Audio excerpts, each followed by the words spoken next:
大家好，又係我 Big Boy 啊！提起馬賽，除咗對波圖之外咧，我諗最為人熟悉嘅咧就係馬賽魚湯啦。咁馬賽魚湯咧，大約可以追溯翻去公元前7世紀啊。咁當時古希臘人咧就嚟到馬賽啦，一手就打造咗呢個馬賽古城啊。咁當時靠海為生嘅馬賽漁民咧，就會將嗰啲賣相不佳嘅小魚啊或者小蝦咧，就擺入去一個甕入邊，然後咧就用柴火咧將佢煮。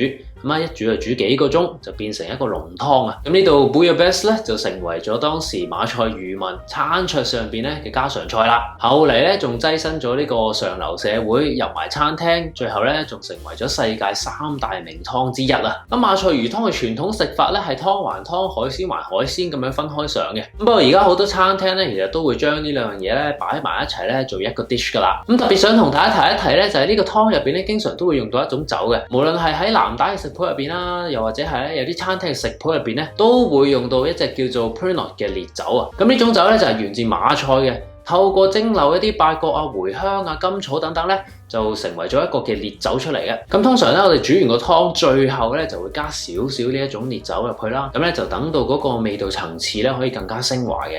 咁不過呢隻酒咧嗰個價格咧都唔平嘅。如果咧你話買成支翻嚟，淨係做1-2次呢個馬賽魚湯咧，又好似唔係好划算咁喎。所以咧，大家可以喺煮湯嘅時候咧落1-2粒八角落去。咁咧就做出類似嘅味道嘅。咁而最後咧，我哋仲會做埋一個叫 Rouille 嘅法式蒜泥蛋黃醬啊。咁啊 Rouille 呢個字咧就係用嚟形容佢赤紅嘅顏色啊。咁用嚟配搭麵包啊，同埋呢個湯咧都係非常之夾嘅。好啦，咁整之前咧記得 subscribe Big Boy Recipe 呢個 channel 啊。如果唔想錯過任何美食咧，記住撳著埋側邊嘅鐘仔啦。另外，如果你想參考我更加多嘅食譜咧，歡迎瀏覽 BigBoyRecipe.com， 上邊有超過300個食譜咧俾你慢慢參考嘅。咁長話短說，我哋即刻去做 Bouillabaisse。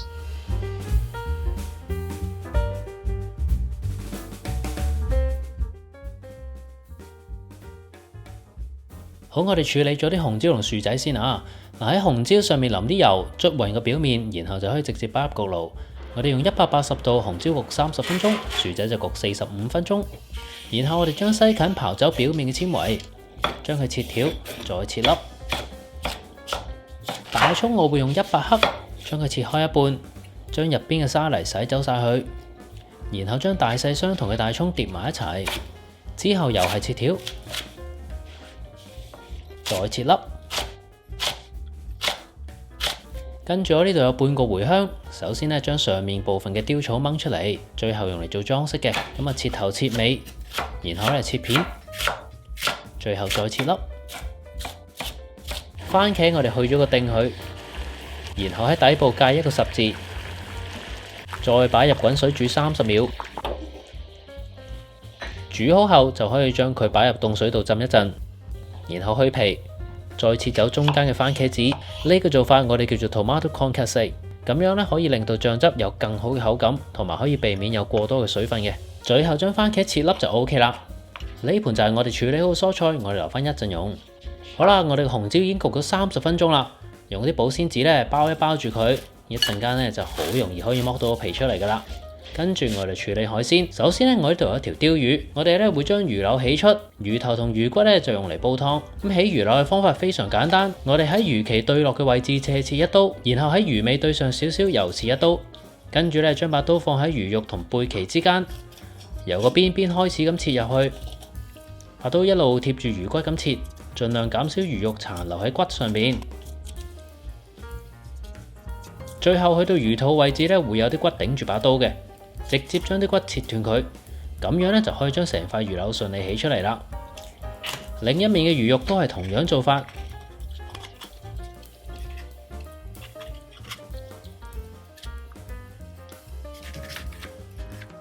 就係咁，兩塊魚柳都起晒出嚟啦。至於魚骨同埋魚頭入邊，你見到咧有啲血跡嘅，我哋咧要將呢啲血全部洗走，咁煮出嚟嘅湯咧就會冇咁渾濁噶啦。咁將啲魚頭同埋魚骨留起一陣再用。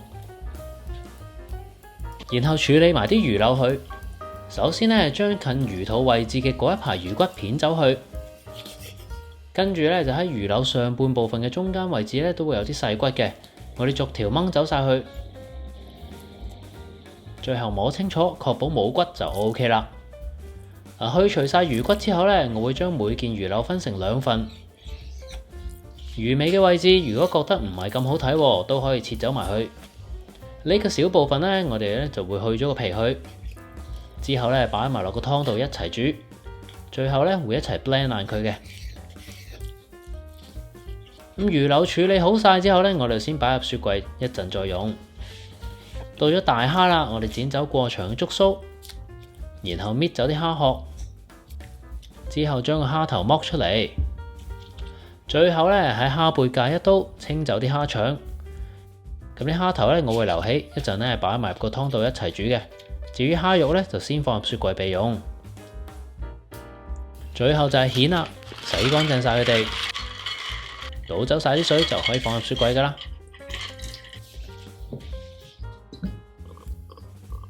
除咗番茄之外呢，我哋將其他蔬菜呢擺晒入個湯鍋入邊，然後呢用細火慢慢炒，炒到佢哋變軟為止。呢種慢炒而又唔會令到蔬菜上色嘅技巧呢，我哋叫做 sweating。咁當啲蔬菜呢都開始腍身啦，就可以落埋個番茄、茄膏，仲有一撮仔番紅花。炒勻晒之後呢，就可以加白酒啦，然後煮到嗰啲白酒呢蒸發一半。之後就可以將啲蝦頭同埋魚骨咧擺埋入去，當然仲有我哋之前裁剪咗出嚟嘅魚肉啦，再加埋2粒八角同埋1公升嘅魚膏湯。魚膏湯嘅製作方法咧可以參考翻之前嘅影片。咁而喺魚膏湯入邊再加啲魚骨嚟到煮咧，呢個我哋叫做 double fish stock， 咁樣咧就會令到個湯頭嘅魚味咧更加濃郁噶啦。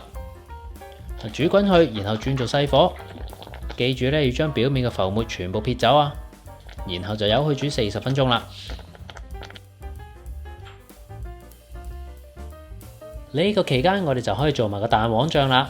首先咧，將薯仔切開，然後咧將入邊嘅肉刮晒出嚟。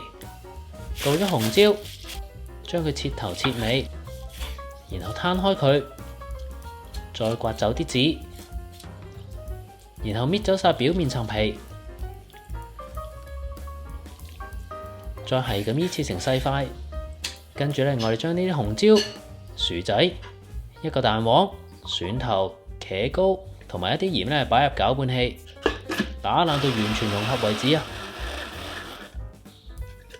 跟住咧，我哋加入橄欖油，再攪拌成豐盈嘅蛋黃醬質地，咁樣就完成噶啦。最後我哋將呢個蛋黃醬擺入雪櫃，隨時就食得噶啦。個湯呢，我哋已經煮咗40分鐘啦，係時候將啲蝦頭啊、魚骨啦同埋八角夾走去，然後咧就將啲蜆倒埋入去。咁當佢哋一開口咧，就可以夾翻晒出嚟，咁樣嗰啲蜆汁就可以融入個湯入邊噶啦。之後咧，我會擺少少羅勒入去，熄咗個火，由佢焗10分鐘。呢個時候咧就可以煎埋啲魚同蝦啦。先喺佢哋嘅表面撒少少鹽，然後中火燒熱隻鑊，加些少油。魚皮嘅一面先落鑊，我會用個重物咧壓住個魚柳，等個魚皮咧可以煎得均勻啲嘅。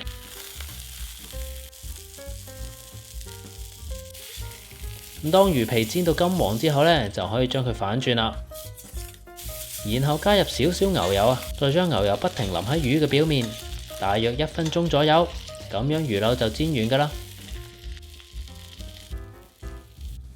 然後用翻同一隻鑊煎埋啲蝦去。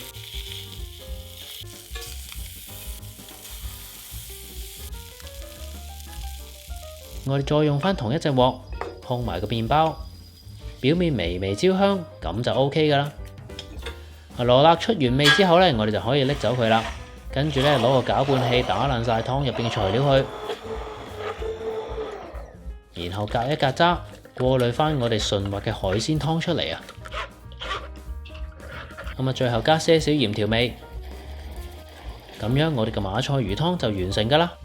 係時候上碟啦，我拆咗少少蜆肉出嚟，先擺碟嘅中間，然後咧放上一嚿魚柳，跟住再擺入大蝦同埋蜆，再淋上熱辣辣嘅馬賽魚湯，跟住咧我就擠入一啲自製嘅羅勒油。關於香草油嘅做法，大家可以睇翻上一條煮羊架嘅片。最後隨意擺啲雕草做裝飾，咁樣我哋嘅馬賽魚湯就大功告成噶啦。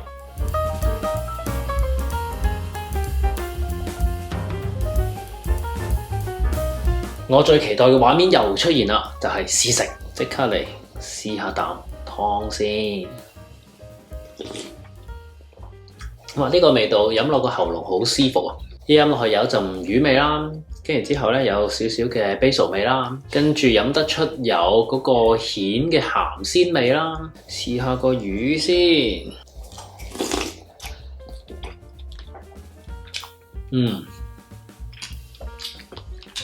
個魚都好好食。咁啊用呢啲鯛魚咧，佢就唔會話好滑噶啦，但係咧當你煎香咗、煎脆咗個表面咧，佢嗰個肉質咧係好好食嘅。